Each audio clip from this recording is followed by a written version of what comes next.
Okay, so number one, what do you think the world will look like in 5 years? This is a great question. I love like futuristic questions for sure. Um,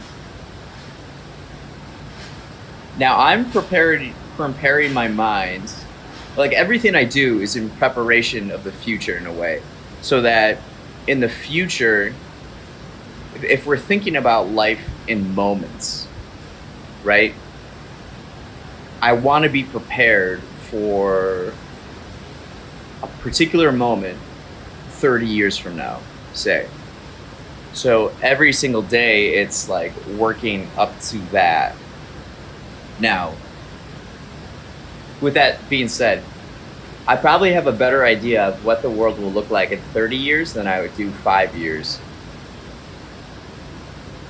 because I leave a lot of room for chaos or unpredictability, I would say.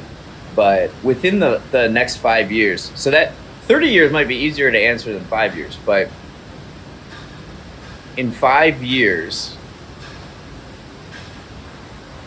let's look at things that we know will be like absolute. And when we're talking about the future, you can never be specific in what you're thinking or predict, because it will inevitably be wrong, right? Look at, say, the last 5 years, or say something like Uber that comes along that just like revolutionizes everything.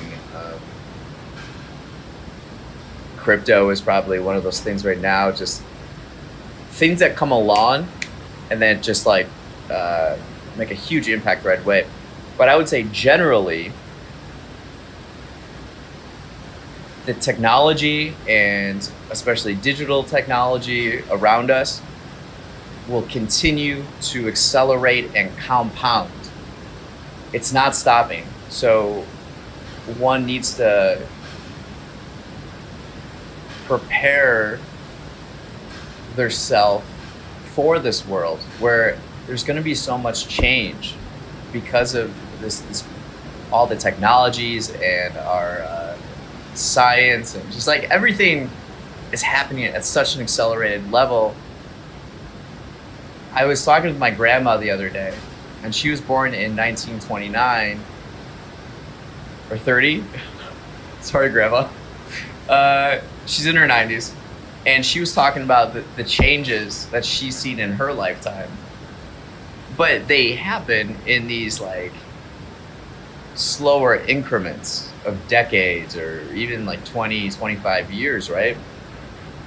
But in my lifetime already, I've seen so much change, and in the future it's just going to be more and more and more and more, and it's preparing the mindset. So I would say within the next 5 years, technology will continue to compound, continue to accelerate. As far as what one can do personally, now there's a lot of fear around that fact that everything is progressing at such a quick rate, but what can you do personally, right? And this is what's exciting, because this is really like one of the first times in human history that this is possible.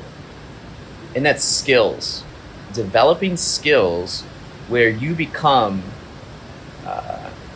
you're adding value to the world in very specific ways, and you'll be compensated in that way. Whereas before, we're seeing this rise of like individuality, where if you have a dream, right, or you have a lifestyle that you want to live, you can do that.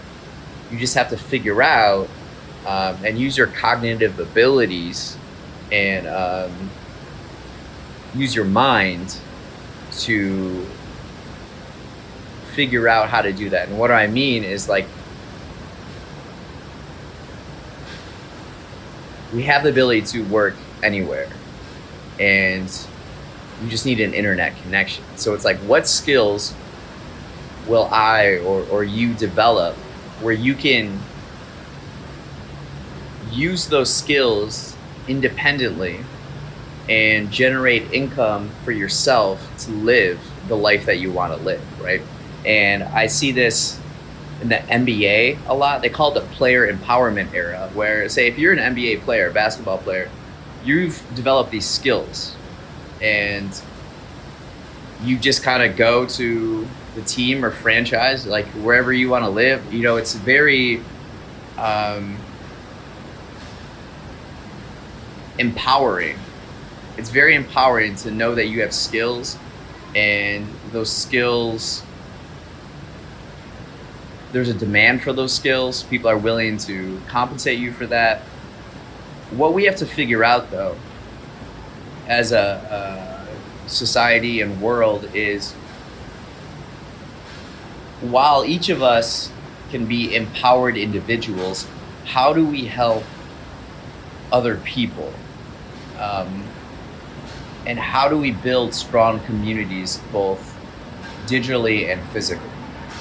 That's something I'm very curious about, and I commit a lot of time to thinking about that question regularly. Um, so I think that's what the world will look like in 5 years, is that technology will continue to accelerate, and it will free up individuals and empower individuals to create and live the lives that they want to lead.